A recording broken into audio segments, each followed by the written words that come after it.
Bonjour à tous, aujourd'hui petit exercice, vraiment c'est pour débuter sur le symbole sigma, ce fameux symbole qui sert à faire des sommes.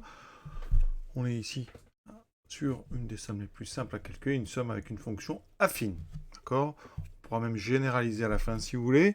Ici on s'intéresse donc à la somme de k égale 1 à n, donc des 2k moins 1. Alors pour ceux qui en font pas souvent ici, hein.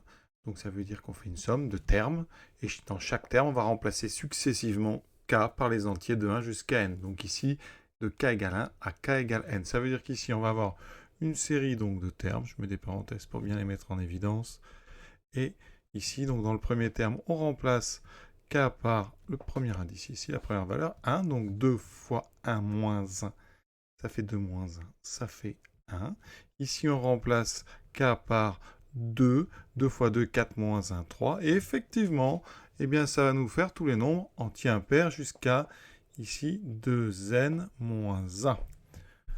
D'accord? Donc, si on fait la somme de 1 à n égale 5, on aura tous les entiers de 1 jusqu'à 9. Voilà.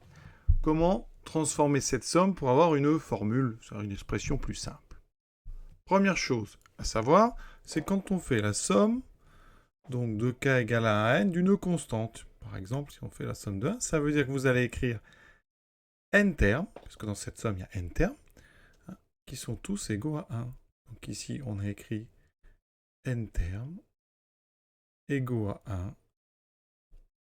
Il s'agit donc de compter. On a donc une somme qui vaut n. D'accord?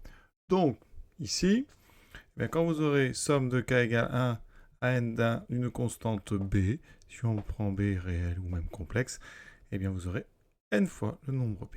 D'accord? Ça, c'est pour ma généralisation ensuite. Quand on a une somme ici, avec à l'intérieur un k, c'est-à-dire ici c'est à c degrés, donc ici constante, et ensuite on va passer avec un somme des k. Somme de k égale à n, dk, ça veut dire qu'ici vous aurez le premier terme qui vaut 1, le deuxième qui vaut 2, le troisième qui vaut 3, etc. jusqu'à n.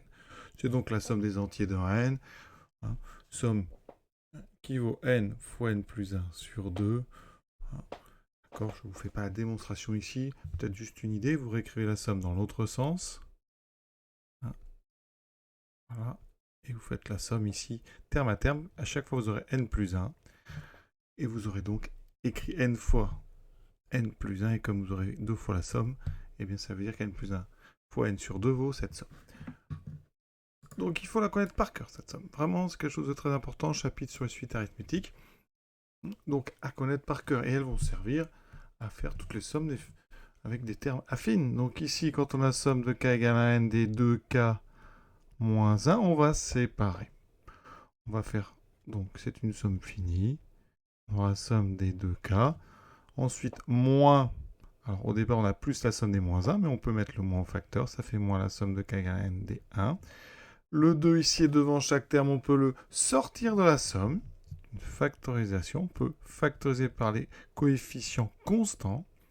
Et on obtient ici eh bien, deux termes qu'on sait chacun exprimer en fonction n, on vient de le voir. Donc on aura deux fois la somme de k égale à n dn, donc 2 fois n plus 1 sur 2, moins la somme de 1 n d1 qu'on a vu est égale à n.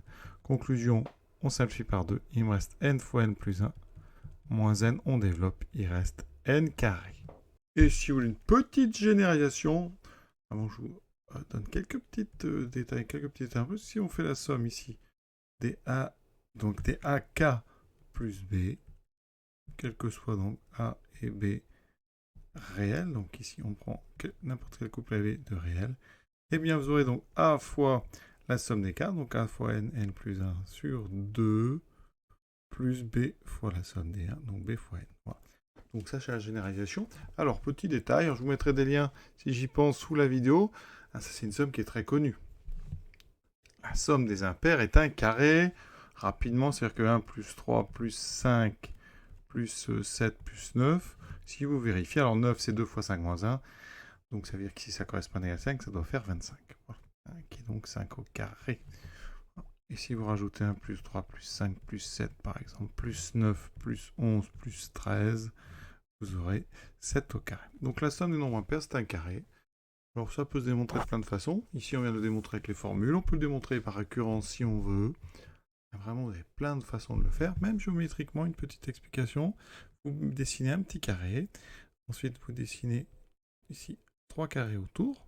Donc pour l'instant, vous voyez, on a 1 plus 3, on a 4 carrés, parce qu'on obtient un carré. Et si on rajoute ici les carrés pour faire un carré plus gros, eh bien il nous en faut, donc là on en avait rajouté 1, 2, 3, je vais peut-être mettre des couleurs. Ici, je rajoute 1, 1, 1, 1, 1, j'obtiens donc 9 carrés. Et à chaque fois que je rajoute un nombre impair, eh bien j'obtiens un carré un peu plus gros. Si je veux le carré de côté 4, eh bien il se trouve qu'il faut que je rajoute maintenant 7 petits cubes. Donc en fait 1 plus 3 plus 5 plus 7, ça fait un carré de 4 par 4, ça fait 16. Et si je rajoute, il faut que j'en rajoute 9 pour former le carré suivant qui fera 25, etc. Je ne vais pas m'étaler là-dessus, je vous mettrai des liens pour ceux que ça intéresse. En tout cas, c'est un bon début pour les sommes. Je souhaite une bonne fin de journée à tous et à bientôt.